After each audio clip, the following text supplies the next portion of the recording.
Hey guys, this is Mrs. Harbin, and this is Algebra 1. We are looking at section 3.3, which is about similar figures and scale models. Our life application for the unit is this. You, the student, will work with diligence to hone his or her skills and achieve right answers as working for the Lord.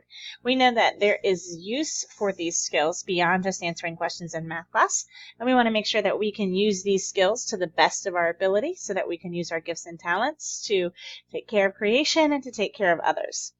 Our lesson objective for today is that you, the student, will find corresponding length, areas, and volumes of similar figures and determine the scale and actual dimension of the scale model. Let's take a look at some definitions. Similar figures are figures that have the same shape, but not necessarily the same size. Similar polygons are polygons in which corresponding angles are congruent and corresponding sides are proportional. Now, polygons, if you remember, poly means many, so a polygon is just a shape with many sides, like squares, rectangles, octagons, triangles. And similar polygons, their angles are going to be congruent or equal, the same. The sides might be different, but they will be proportional. Let's take a look at what this looks like. Let's talk about similar polygons really quickly, though, and make sure that you understand the notation. So let's say that we're told that triangle ABC is similar to, that's what that little squiggle means, is similar to triangle XYZ. It's really important that we pay attention to the order of the angles. Okay? If A is listed first, then its corresponding angle will be X. B is listed second, so its corresponding angle will be Y. And C, listed third, has a corresponding angle of Z, which is listed third over here in this similar triangle. So we have to pay attention to our corresponding vertices or angles. Corresponding vertices must be written in corresponding order. So here's triangle ABC and triangle XYZ. So if ABC is similar to XYZ, then the angles must be congruent. So angle A will be congruent with angle X. And if we look, it looks like both of those might be, for example, 90 degrees. Even though the triangles are similar, the sides are different lengths, the angles will still be the same. And angle B must be congruent with angle Y, and angle C must be congruent with angle Z. So it's really important that we get our angles lined up in corresponding order. What we also know about similar polygons is that the sides must be proportional. So side AB is proportional to XY, and BC is going to be proportional to YZ, and CA is going to be proportional with ZX. Because we know that to be true about similar polygons, we can use those rules to help us solve for missing sides or missing measures.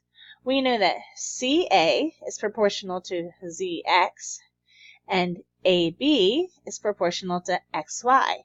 We don't know XY, but we can use what we know about proportions to help us solve for XY.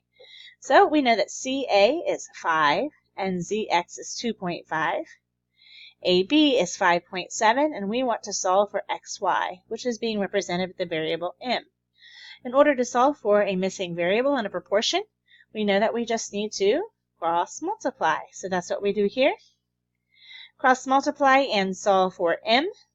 We find out that 5m equals 14.25. Dividing both sides by 5 gives us m is equal to 14.25 divided by 5.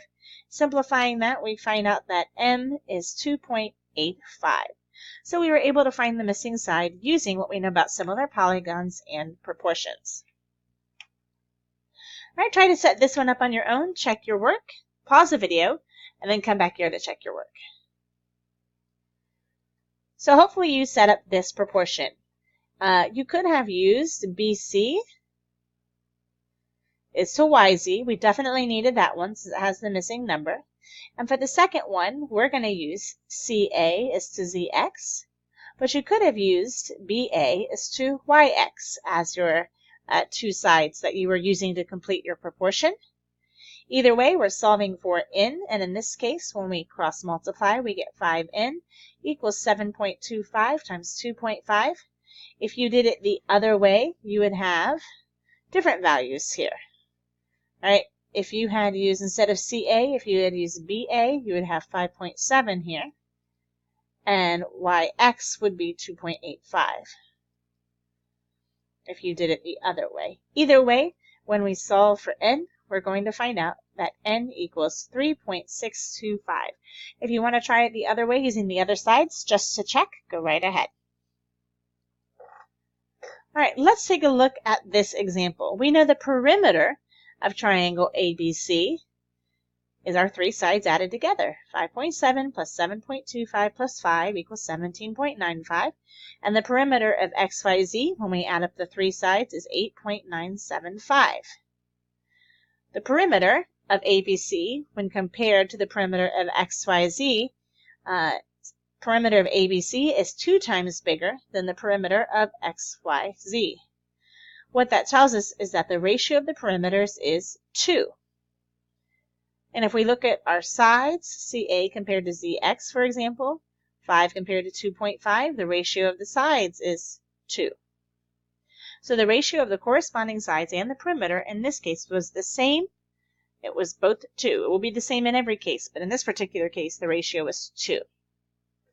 In any similar figures, the ratio of corresponding lengths, including the perimeters, is equal to the ratio of the corresponding sides. And that's what we just showed, that they were both 2. So let's find the height of the flagpole that casts a shadow of 76 feet at the same time that Sharon, who is 5 foot 3 inches tall, casts a shadow of 1 foot 6 inches. It's really helpful here if you don't have a picture to draw a picture. It's also really convenient to convert all of our lengths here to feet.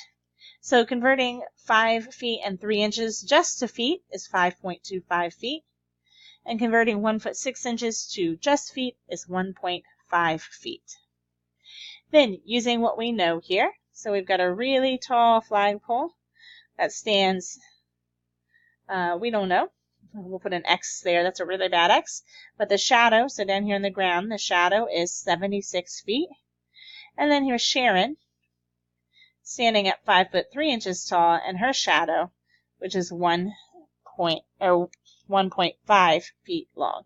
You can see we've got two similar triangles created here by Sharon and her shadow in the flagpole and its shadow. So we can set up these proportions.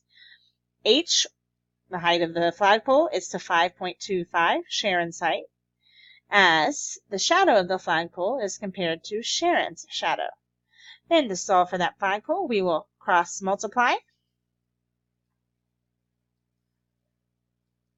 And solving for H, we find out that the height of the flagpole is 266 feet.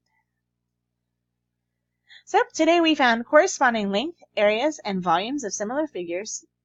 We also determined the actual dimension using something else like Sharon's height to determine the flagpole. We'll continue to work on these problems in class. If you have any questions, be sure to ask me next class.